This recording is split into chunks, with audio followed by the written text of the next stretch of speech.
सैया वृंदावन में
सैया वृंदावन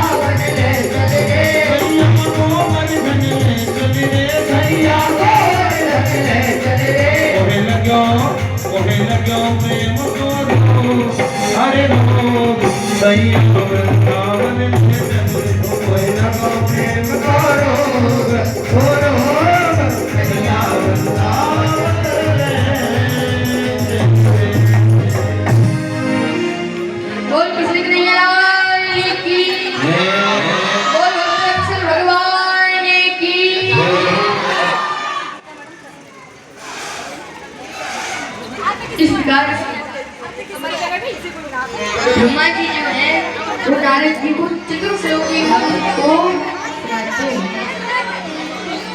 और परीक्षित जी ने श्री सुखदेव जी से पूछा, हे महात्मा तुम्हें विदुर जी के बारे में सुना।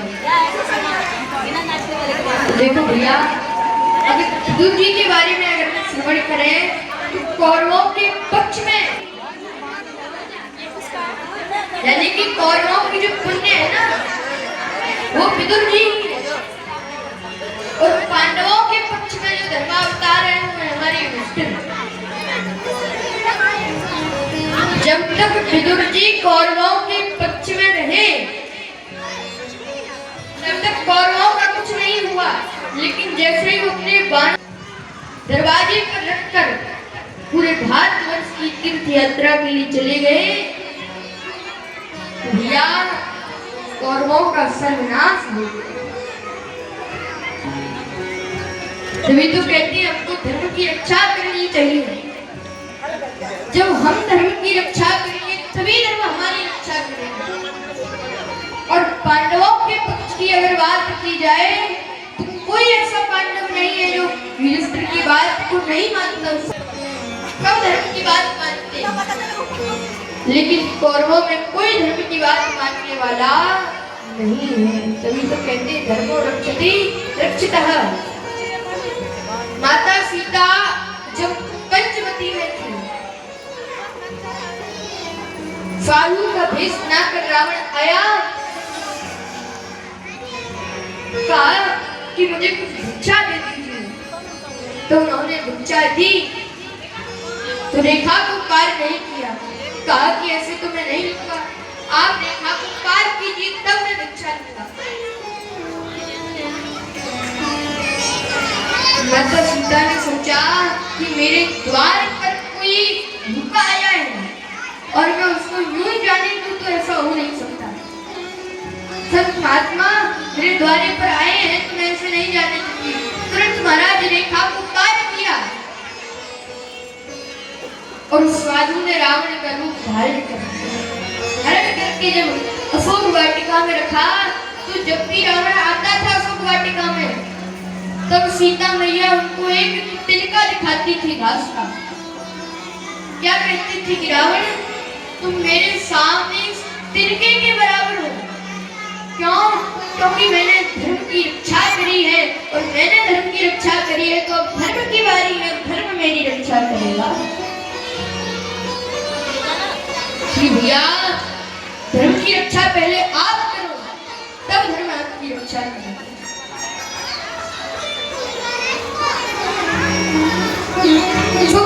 धर्मराज युधिष्ठिर का परामर्श लेते थे, लेकिन विदुर जी का परामर्श कोई भी नहीं लेता था।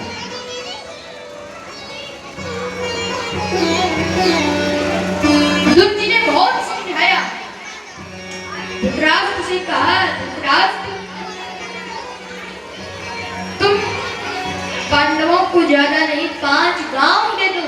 पांडवों ने यही कहा, लेकिन फिर भी उनको सुई की नोक की बराबर की जगह नहीं दी।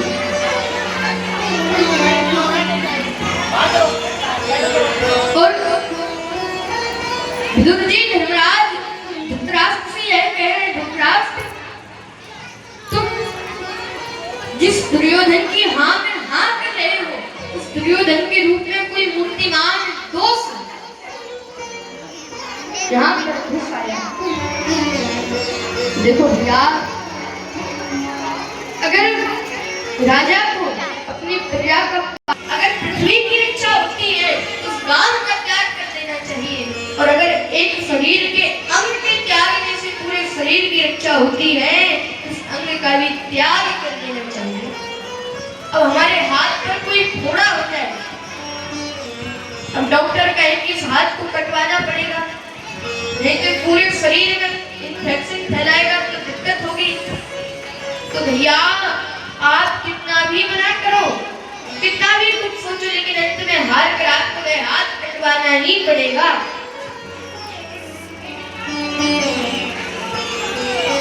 जब इतना कहा तब दुर्योधन वहां से उठा, कहा ए दासी पुत्र, हमारी टुकड़ों पर पलता है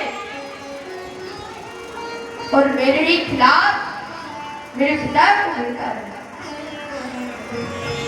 और जब इतना सुना, धृतराष्ट्र ने कुछ नहीं कहा और विदुर जी ने अपने धनुष्मान दरवाजे पर रखे और वहां से चल दिए। सुखदेव जी कहते हैं राजन, यहाँ पर विदुर जी नहीं जा रहे हैं, कौन जा रहा है? बोले यहाँ पर कौरवों के पुण्य जा रहे हैं।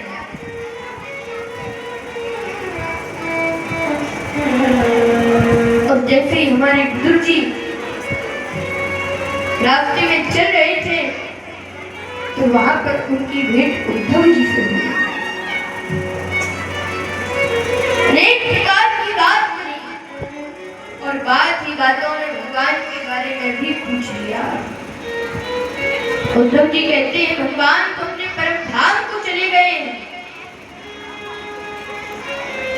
और जाते जाते हमारे लिए दिव्य ज्ञान छोड़कर गए हैं। बोले मैं तो उनको सही से भोजन भी नहीं करवा पाया था, फिर भी वो मेरे लिए दिव्य ज्ञान छोड़कर गए हैं। उद्धव जी बोले है दिव्य ज्ञान तुम्हें मैत्रेय मुनि से प्राप्त होगा। विदुर जी गए हरिद्वार गंगा जी के तट पर और मैत्रेय मुनि ने जब उनको देखा तो दोनों ने एक दूसरे को प्रणाम किए, गले से लगा लिया। अनेक प्रकार की बात